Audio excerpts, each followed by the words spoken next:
Isso que nós vimos é uma estrutura microscópica, né? Assim, você prepara um corte do osso, que nada é fácil, mas quando observamos as células, o tecido mesmo ao microscópio, é isso que nós vemos.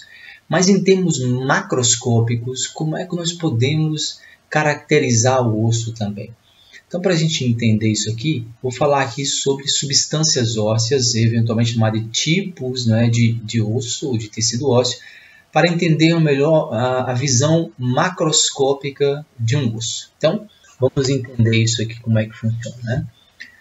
Se você examinar um osso, vai perceber, né, que existe uma parte dele que é muito mais compacta, muito mais densa, e uma outra que é menos densa, né?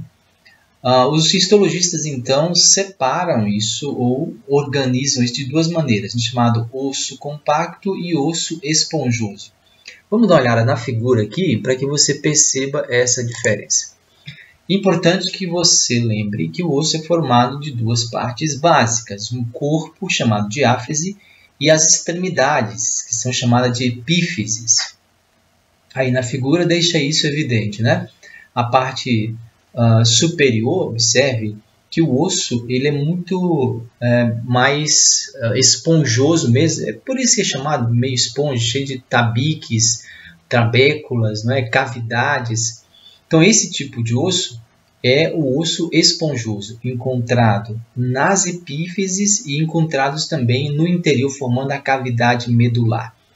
Então identifique a epífise acima, né? Abaixo também, nós poderíamos encontrar isso.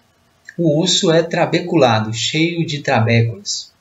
Daí o nome esponjoso, né? Na parte interior, cavidade interna, chamada cavidade medular, o osso também apresenta-se como trabeculado. Aí o que ocorre? A medula, chamada medula óssea, né, que é o tecido hematopoético que gera células de defesa, eles ficam nessa região, na cavidade medular, estendendo um pouco para a epífise óssea. Já o osso mais denso, mais compacto, ele está presente praticamente em toda a diáfise, né? Mas internamente nós também temos um pouco do osso mais trabeculado, ou do osso esponjoso. Esse osso aí, chamado de osso compacto, né? Ou substância compacta, é muito mais denso, muito mais resistente, né? Muito mais forte, suporta muito mais choques do que essa parte de osso esponjoso que nós temos aí. Então, aqui nós temos uma comparação breve sobre ele, mostrando o seguinte, a substância compacta ela é mais densa, ela está praticamente presente na diáfise, embora a epífise também tem uma camada superficial, não é de osso compacto. E já a substância esponjosa, ou osso esponjoso, é formado de placas e travas de sustentação, né? São os tabiques que nós temos no interior, onde aloja, por exemplo, a medula óssea. Está presente onde? Está presente na cavidade medular e presente também na epífise, conforme nós vimos. Nós podemos identificar em ambos, mas mais na substância compacta, né, do que na substância esponjosa, podemos encontrar uma unidade funcional chamada osteon ou sistema de Havers. Vamos falar sobre isso aqui. Esse osso ele é organizado, então você tem matriz, você tem células, né, então eles se organizam na forma de um cilindro. E esse cilindro ele é formado de lamelas concêntricas, né? Aí nós temos as células e temos a substância. Nesse caso, nós temos a substância, a matriz, né, formada de colágeno, as fibras colares, se organizando em lamelas. E as células formando a estrutura circular. Aqui para você ver na figura, observe aqui nessa figura, você vai perceber isso. Está vendo esse cilindro central aí? No cilindro central tem um canal onde tem vasos sanguíneos. Aí tem artérias e veias passando por aí, né? Sangue arterial e venoso sendo transportado. Aí nós passamos também nervos. Os nervos do sistema nervoso passam por aí também no interior desse canal. Esse canal é chamado de canal de Havertz. Então, você tem o sistema de Havertz, que é o conjunto dessas lamelas concêntricas, que vocês podem identificar aí, ó, lamelas com circunferências internas, né, percorrida por vasos sanguíneos. E o conjunto dessas lamelas aí é o que nós chamamos de sistema de Havertz, tá bom? Percorrido por canais, chamados canais de Havertz, por onde passam vasos sanguíneos. Mas nós encontramos também, perpendicular a esse canal de Havertz, né, nós encontramos o canal de Volkmann. Observe esse canal que atravessa, não é? Ele é transversal. Ele é chamado de canal de Volkmann. O canal de Volkmann ele não tem essas lamelas concêntricas, né? O canal de Havertz tem. Mas ambos os canais eles são percorridos, ou revestidos, melhor dizendo, por endósteo. Nós falamos isso. Nós temos o revestimento externo do osso, que é chamado de periósteo, que está aí representado na figura, né? Externamente o osso. Agora, a cavidade medular, o canal de Havertz, o canal de Volkmann, esses locais são todos revestidos por endósteo, que é formado por uma camada única de células, né?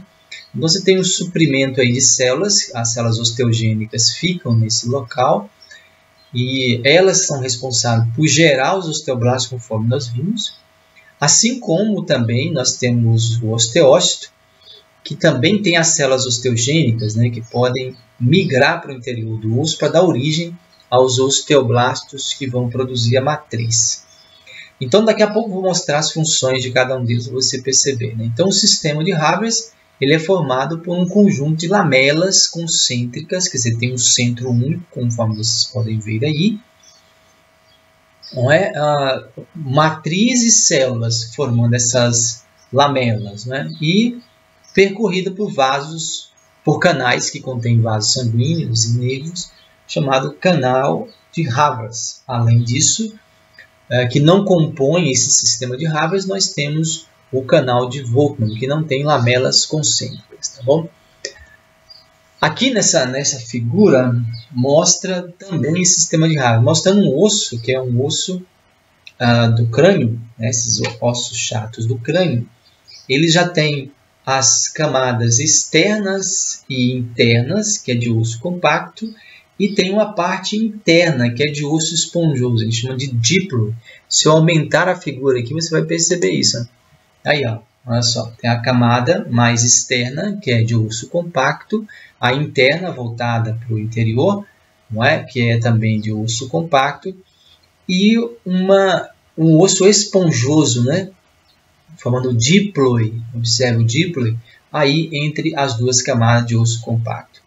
E observe que nós encontramos, né, o sistema, a unidade funcional, aí no osso compacto, embora no osso também você pode encontrar, no osso esponjoso, né? Mais especificamente no osso compacto. Então você observe que isso que está de escuro mais ramificado são as células, e elas estão organizadas com o mesmo centro, um conjunto de lamelas. São essas lamelas aí, são formadas de fibras colágenas, e as células estão dentro, né, dessas lamelas ou ao redor delas, formando essa estrutura em circunferência arredondada. Né? Isso que está bem escuro aí é o canal de Havertz, o canal central, por onde passam vasos sanguíneos e também por onde passa nervos, tá bom? Ok? Então essa é a diferença entre osso compacto e osso esponjoso. Mas aqui dá para a gente perceber, né? Nessa figura que eu já mostrei para você, a diferença entre eles. Agora, o periósteo e o endósteo, o que eles fazem? O periósteo, principalmente, porque ele é mais complexo, ele tem células, né? Podemos dividir em duas regiões esse periósteo. Uma região mais externa, e eu estou falando do ponto de vista do osso, mais externa, que nós encontramos um conjunto maior de fibras colágenas, né? Fibras elásticas ali presente, menos células, enquanto que a parte mais interna, mais próxima do osso, nós encontramos as células osteogênicas aí, que são importantes tanto para a reparação quanto para o crescimento ósseo, né? Então ele é um aporte importante também do sistema circulatório, porque os vasos sanguíneos vão chegar por aí, vão penetrar no tecido ósseo, ramificar com seus capilares, né, no interior do osso. Vou mostrar para você daqui a pouco no processo de ossificação. E também importante, como eu disse, para o crescimento e para a regeneração do osso. Já o endósteo é mais simples, né? E ele é formado praticamente de uma camada de células, conforme eu disse agora mesmo, células osteogênicas, tá bom? Então essa é o osso compacto ou osso esponjoso. Bem, o que nós precisamos falar aqui é de osteogênese, né? Vamos falar sobre esse próximo tópico daqui a pouco.